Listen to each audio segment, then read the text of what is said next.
సినిమాల్లో బాగా నచ్చేది సాంగ్స్ అండి. మంచు మన సినిమా అంటే ప్రతి ఆల్బంలో 1 or 2 చార్ట్ బస్టర్స్ ఉంటాయి ఇప్పటికి టిల్ నౌ.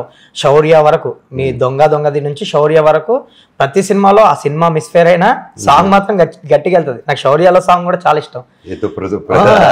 సో అంటే దొంగది నుంచి మీకు స్టార్ట్ అయినాయి. ఏంటి మ్యూజిక్ విషయంలో మనోజ్ ఇన్పుట్స్ ఏమైనా ఉంటాయి? అసలు ఎలా తీసుకుంటారు ఏంటి మీరు? అంటే రాజుబాయ్ సాంగ్ కానీ ఏదైనా, మీరు మిస్టర్ నోకియా సంథింగ్ ఏదైనా. ఇనిషియల్ స్టేజ్ నుంచి నాకు సాంగ్స్ అంటే బాగా ఇష్టం అండి. So music lover, so every movie I'm pretty particular about that one department. Songs మాత్రం కరెక్ట్గా ఇచ్చేయండి సార్ నాకు అని చెప్పి నాకు request. So and initially Yuvan గారు ప్రొడక్షన్స్ చేసినప్పుడు అండ్ మోర్ ఇది విత్ యువన్ గారు అండ్ అచ్చు గారు. So and they gave brilliant music. అలా అచ్చు గారితో ఎక్కువ సినిమాలు చేశారు, మీరే ఎంకరేజ్ చేశారు ఆయన ఎక్కువ ఇండస్ట్రీలో.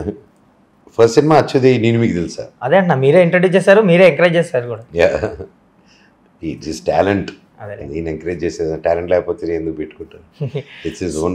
సో మ్యూజిక్ విషయంలో ఉండేది మీ ఫాలో అప్ కానీ లైక్ లిరిక్స్ కూడా చాలా బాగుంటాయి మీ సాంగ్స్ కి సంబంధించి. కుదిరిందండి అంతే. ఓకే, మీ ఫేవరెట్ సాంగ్ ఏంటి? మాకు చాలా ఉన్నాయి. రాజుబాయ్ గారి అలా అడిగితే నాకు చాలా ఉన్నాయి. అంటే మీకు ఒకటి ఉంటుంది కదా, మీ మనసుకు నచ్చిన ఒక జీవితం, ట్రూలీ అది మన్మథ రాజా, ఆల్ టైప్ డాన్స్ నంబర్, ఎవరే నువ్వు, మళ్ళీ ఇంకోటి గుచ్చి గుచ్చి గుండెల పైన అనేసి ఉంటుంది ఆ సాంగ్. ఇవే అసలు అన్నీ ఉన్నాయి, ఇంకా అసలు అన్నీ ఉన్నాయి నా లిస్ట్ లో. మాకే ఫేవరెట్, మీకు కూడా అవే ఫేవరెట్. మీరు తీసుకున్న పిల్ల ఓ పిల్ల కరెంట్ దిగులో నుంచి అలా చెప్పుకుంటుంటే గుంటూరు సినిమాలో ప్రతిదీ 1-2 సాంగ్స్ ఉంటూనే ఉంటాయి. ఇంకా basically all the melodies, most of the melodies from my movies I like. మీరు ఇప్పుడు ఎందాక అన్నారు నేను ఫాలో చేస్తామని, నేను కూడా నాకు మ్యూజిక్ ఇంట్రెస్ట్ అని. స్పెసిఫిక్గా నాకు ఈ పాట, ఇలాంటి పాట ఉండాలి, ఇది అదిరిపోవాలని మీ దగ్గరుండి మ్యూజిక్ డైరెక్టర్తో చేయించుకున్నది, అంతే అప్రిషియేషన్ వచ్చిన సాంగ్ ఏంటి పర్టికులర్గా? ఇన్ని సాంగ్స్ ఉన్నాయి కదా. ఎవరే నువ్వు, ఒకే ఒక జీవితం. అవునా? ఒకే ఒక జీవితం, బుజ్జి పిల్ల, ఓకే, ఇవి అంతే.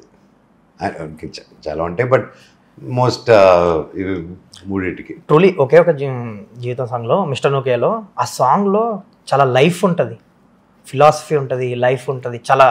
చాలా మందికి ఫేవరెట్ అది. ఇప్పుడు స్టేటస్లో కూడా పెడుతున్నారు చాలా మంది ఇప్పటికీ.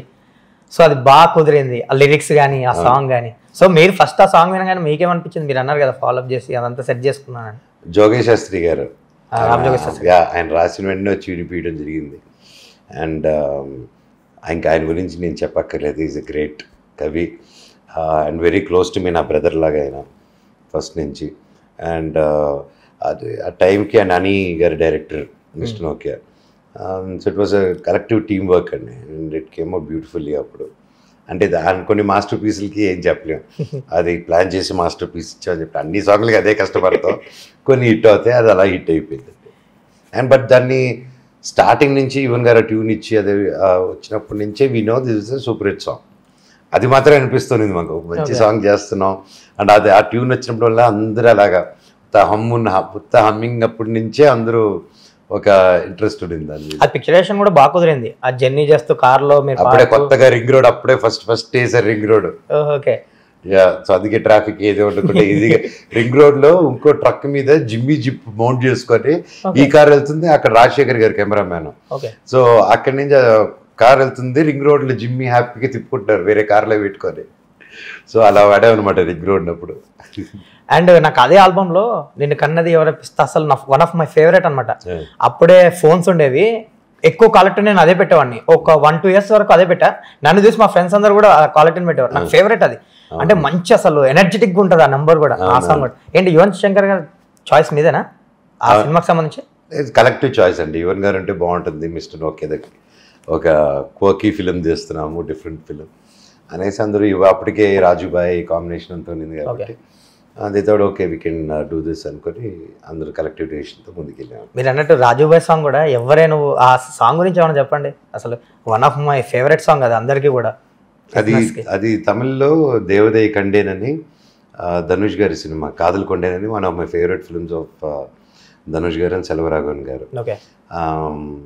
ఆ సినిమాలో యువన్ గారి మ్యూజిక్ చింపవతలు పడేసి ఉంటాడు ఆ సినిమాలో. సో ద ఆల్బమ్ అంతా ఈ రోజు అడిగితే ద ఆల్బమ్లో ఇంకో 1 or 2 సాంగ్స్ ఉన్నాయి which I want to get it to Telugu.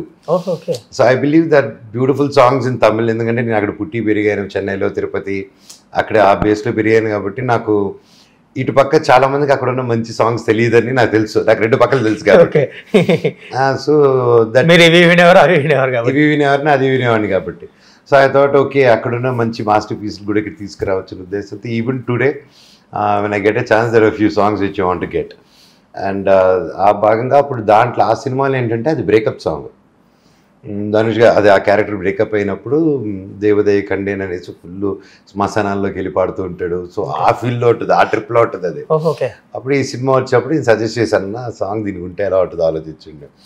అది లవ్ బ్రేకప్ సాంగ్ పారు అంటే లేదు అని సూర్యకిరణ్ గారు డైరెక్టర్. అప్పుడు అంటే ఆయనకి నచ్చి లేదు దీన్ని హ్యాపీగా కొట్టి మ్యూజిక్ హ్యాపీగా పాడిద్దాం, హ్యాపీ లిరిక్స్ రాస్తాం అని. సో దెన్ ఎవరైనా కొంచెం ఆలోచించుకో ఓకే క్యాన్ బీ డన్ అని చెప్పి అప్పుడు ఆర్కెస్ట్రేషను కొంచెం స్పీడ్ చేసి అవన్నీ మొత్తం మార్చేశాడు అనమాట. దెన్ అగైన్ జోగయ్య గారు రాయడం ఇంకా అది ఇట్స్ హిస్టరీ. ఇప్పటికీ మ్యూజిక్ ఛానల్స్లో ప్లే అవుతూనే ఉంటుంది ఆ సాంగ్. అసలు మీరు ఇందాక మిస్టర్ నోకియా గురించి వస్తే అది ఫస్ట్ మిస్టర్ నోకియా అని ఉండేది నాకు బాగా గుర్తు.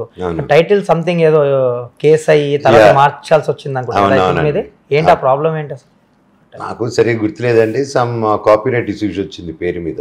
నోకియా ఫస్ట్ అప్పుడు మాకు ఉండింది అనుకున్నాం, ప్రొడక్షన్ కంపెనీ డిఎస్ రావు గారు తీసుకున్నాం అని చెప్పి ఎవ్రీథింగ్ వాస్ క్లియర్. బట్ ఆయన ఎవరినైతే నమ్మారో వాళ్ళు బిస్కెట్ చేశారు అనమాట. సో దానివల్ల ఇంకా రిలీజ్ తర్వాత వచ్చింది. So then we had to change it. So company నుండి పర్మిషన్ తీసుకోకపోవడం వల్ల జరుగుతుంది. అవును అంతే, మధ్యలో పర్సన్ వల్ల. ఎస్ అండి, మిస్కమ్యూనికేషన్ వల్ల దెన్ ఇట్ హ్యాపెన్ ఇమీడియట్లీ. అప్పుడు దాని తర్వాత ఇంకా మంచి టైటిల్ వచ్చింది నోకయ్య. అప్పటికప్పుడు మార్చారు మీరు అక్కడ నుంచి. సినిమాలో ఒరిజినల్ నోకయ్య వీడి పేరు. అవును కానీ మీరు నేను నోకియా బాదు నోకియా ఏంటి ఓకే అంటే లోకల్ ఉంది మనకు పాష్ ఉండాలని నోకియా అని పెట్టుకుంటాడు ఈ సినిమాలో. So we thought okay original పేరే మార్చేద్దాం దగ్గరగానే ఉంది కదా, క్యారెక్టర్ పేరే మళ్ళీ సెట్ చేసుకోవాల్సి వచ్చింది. అవును, వాళ్ళు అప్పుడు షాక్ అయ్యారు ఇదేంటి క్రియేటివిటీ కానీ వాళ్ళు కాబట్టి నిజంగానే దొరికింది కథలు. మనోజ్ గారు మీ ఆఫీస్లోకి రాగానే నాకు చాలా వస్తువులు మీ ఫ్యామిలీ ఫొటోస్ ఫ్రేమ్స్ చాలా కనిపించినాయి. ఒక దేవుడి ఫోటో సంథింగ్ సాయిబాబా విగ్రహం చాలా కనిపించాయి. అండ్ ఒక 100 రూపీస్ నోట్ కూడా చూసా, దాన్ని ఏదో ఫ్రేమ్ చేసి ఏంటి ఎవరు ఇచ్చారు, దాని బ్యాక్ స్టోరీ ఏంటి అసలు? రాఘవేంద్ర గారు 2012లో ఇచ్చారు. ఓకే చూపించండి సరే. ఫ్రేమ్ చేసి పెట్టుకున్నారు. ఎవరు ఇచ్చారండి ఏంటి? రాఘవేంద్ర గారు ఇచ్చారు నాకు 2012 న్యూ ఇయర్కి. Went to take his blessings. వెళ్ళి రాఘవేంద్ర గారి బ్లెస్సింగ్స్ తీసుకుంది. ఇదిగో గుడ్ లక్ రా అని చెప్పేసి నాకు ఇది ఇవ్వడం జరిగింది. సో అది మెమరీగా ఫ్రేమ్ తీసుకొని నాకు గుడ్ లక్ చామ్ లాగా పెట్టుకొని ఉంటాయి ఇప్పుడు. సో నా డెస్క్లోనే ఉంటుంది.